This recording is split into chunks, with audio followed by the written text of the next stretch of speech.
అందరికీ నమస్కారం. నేను మీ Haripriya. Welcome to my channel. ఇవాల్టి వీడియోలో నాగుల చవితి పూర్తి పూజా విధానం, ఇంట్లో ఏ విధంగా చేసుకోవాలి, అలాగే నాగేంద్రుణ్ణి ఎలా పూజించాలి, గద్దె నాగేంద్రుణ్ణి ఏ విధంగా పెట్టుకోవాలి, తప్పకుండా పెట్టవలసిన నైవేద్యం ఏమిటి, ఇలా చాలా విషయాల గురించి చాలా డీటెయిల్డ్గా ఇవాల్టి వీడియోలో తెలుసుకుందాం. చాలామంది నాగుల చవితి పూజ అంటే నాగేంద్రుడికి మాత్రమే పూజ చెయ్యాలి అని అనుకుంటారు. కానీ మొత్తం పిల్లా పాపలతో ఇల్లు కళకళలాడాలంటే చెయ్యవలసిన పూజ గురించి తెలియక చాలామంది చెయ్యరు. అయితే ఈరోజు అసలైన నాగుల చవితి పూజ గురించి చాలా డీటెయిల్డ్గా చెప్తున్నాను. నాగుల చవితి పూజ కోసం ముఖ్యమైన పూజా సామాగ్రి చలివిడి, చిమ్నీ 3 ఉండలుగా చేసుకోవాలి. అంటే చలివిడి 3 ఉండలు, చిమ్నీ 3 ఉండలు అన్నమాట. అలా 3 భాగాలు ఎందుకు చేసుకోవాలో అనేది వీడియోలో చెప్తాను. తర్వాత పచ్చి ఆవు పాలు, వరి ఊక, చలివిడి కోసం తడి బియ్యం పిండి ఆడి మనం జల్లించినప్పుడు పైన నూక వస్తుంది కదా, దాన్నే వరి ఊక అంటారు. తర్వాత 3 మట్టి బెడ్డలు, వీటిని గొడ్రాళ్ళు అంటారు. వీటికే సంతానం కోసం పూజ చేస్తాము.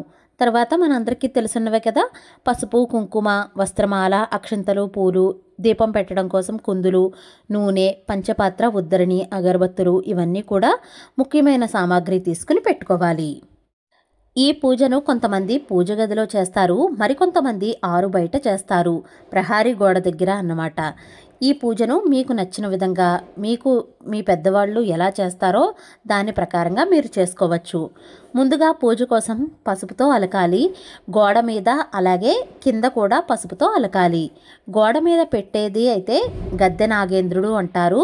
కింద కూడా పూజ చేస్తాం కాబట్టి కింద కూడా పసుపుతో అలకాలి.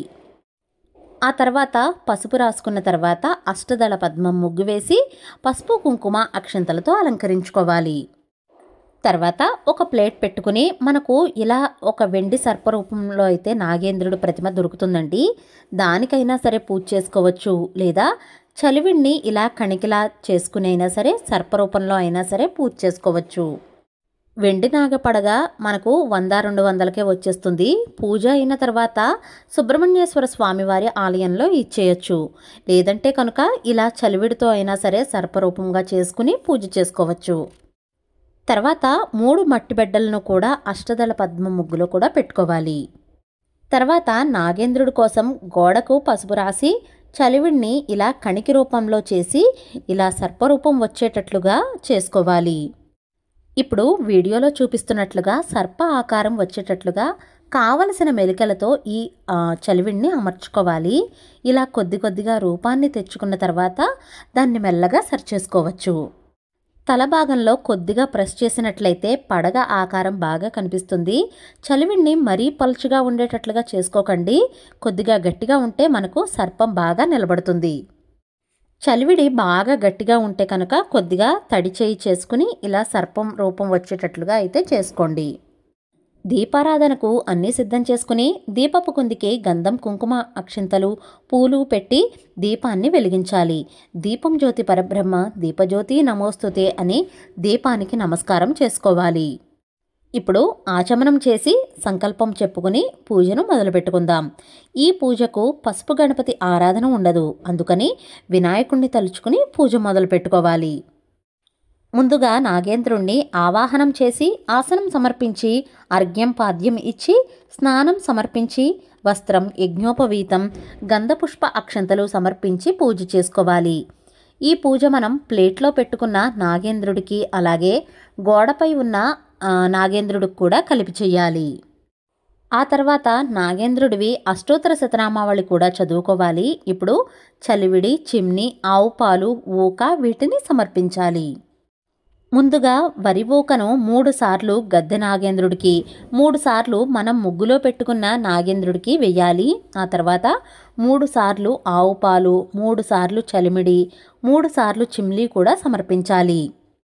ఆవు పాలు సమర్పిస్తూ చలివిడి, చిమ్నీ తిని ఆవు పాలు తాగు నాగేంద్రుడా అని ఆవు పాలు పొయ్యాలి. అలాగే దూరంగా ఉన్న వాళ్ళు, అంటే మన ఇంటి కుటుంబ సభ్యులు అందరూ ఉంటారు కదా దూర దూరాల్లో, వాళ్ళందరి పేర్లు కూడా చెప్పుకుంటూ నాగేంద్రుడికి పాలు పొయ్యాలి. 3 సార్లు వరి ఊక వేస్తూ ఊక నువ్వు తీసుకుని మోక మాకివ్వు తండ్రి అని ఊకను వెయ్యాలి. మోక అంటే పిల్లలు అని అర్థం. అంటే ఈ ఊక నువ్వు తీసుకుని మాకు పిల్లల్ని ప్రసాదించు తండ్రి అని అడగడం అన్నమాట.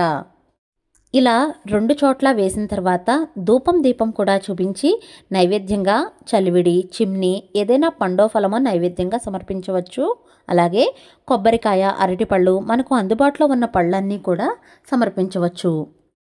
కొంతమంది పచ్చి తేగలను బుర్రతో సహా ఉన్న తేగలను నైవేద్యంగా పెడతారు.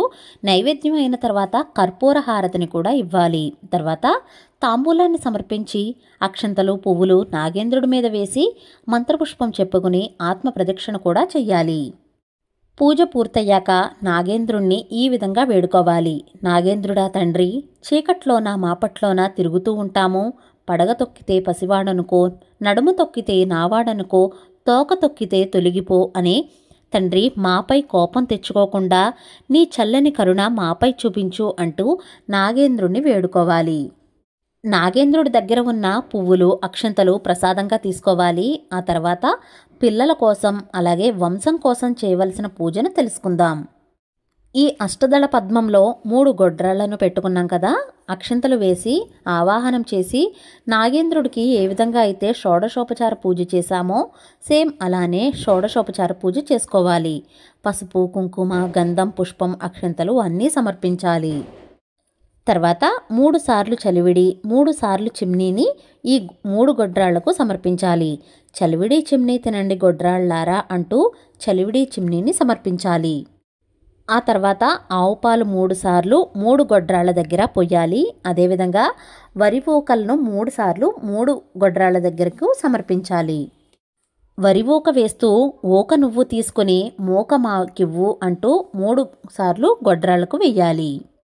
పువ్వులతో అందంగా అలంకరించుకున్న తర్వాత ధూపం దీపం కూడా చూపించి నైవేద్యంగా 2వ పార్టు మనం చలివిడి చిమ్మి అట్టే పెట్టుకున్నాం కదండి, దాన్ని నైవేద్యంగా సమర్పించాలి. నైవేద్యం అయిన తర్వాత కర్పూర హారతిని కూడా సమర్పించాలి. తెలిసింది కదండి, 3 పార్ట్లుగా చలివిడి చిమ్నీని చేసుకోవాలి అని చెప్పాను కదా. ఎందుకో అర్థమైంది కదా. నాగేంద్రుడికి ఒక పార్ట్, గొడ్రాళ్లకు నైవేద్యంగా పెట్టడానికి ఒక పార్ట్, నాగేంద్రుడిని తయారు చేసుకోవడానికి తినిపించడానికి ఇంకొక పార్ట్ అనే అర్థమైంది కదండి. అందుకని 3 పార్ట్లుగా చేసుకోవాలి. హారతి ఇచ్చిన తర్వాత మంత్రపుష్పం చెప్పుకొని ఆత్మ ప్రదక్షిణ చేసి గొడ్రాళ్లకు దండం పెట్టుకోవాలి. గొడ్రాళ్లారా తల్లి, ఇటు 7 తరాలు అటు 7 తరాలు కూడా గొడ్డుతనం అనేది లేకుండా మమ్మల్ని మా వంశాన్ని కరుణించు అని వేడుకోవాలి. నాగేంద్రుణ్ణి కూడా మా వంశం సంతానం బాగుండాలని దండం పెట్టుకోవాలి. ఆ తర్వాత ఇక్కడ 3 మట్టి బిడ్డల దగ్గర ఉన్న మట్టిని కొద్ది కొద్దిగా తీసుకుని వాటిని కలిపి కళ్ళకు అద్దుకుని చెవులకు కంఠానికి పెట్టుకోవాలి. ఈ విధంగా నాగుల చవితి పూజను చేసుకోవాలి. ఇలా చేయడం వల్ల వంశంలో సంతానం లేనటువంటి వారు ఎవ్వరూ కూడా ఉండరు. అందరూ కూడా పిల్లా పాపలతో చక్కగా ఉంటూ వంశం ఎల్లప్పుడూ కూడా కళకళలాడుతూ ఉంటుంది. కాబట్టి నాగేంద్రుడి పూజతో పాటుగా గొడ్రాళ్ల పూజ కూడా తప్పకుండా ఈరోజు చెయ్యాలి. ఈ పూజ అందరూ చేసుకోవచ్చు, పిల్లల చేత కూడా చేయించాలి. ఈ విధంగా నాగేంద్రుణ్ణి ఇంటిలో పూజ చేసుకుని నాగేంద్రుడి కృప పొంది సంతానం బాగు కోసం, వంశాభివృద్ధి కోసం ఈ విధంగా పూజ చేసుకోవాలి.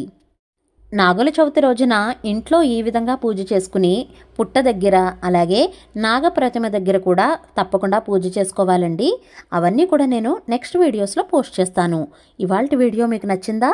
నచ్చితే please like, share, subscribe to my channel. మరో సరికొత్త వీడియోతో మళ్ళీ కలుస్తాను. నేను మీ Haripriya. Thank you for watching.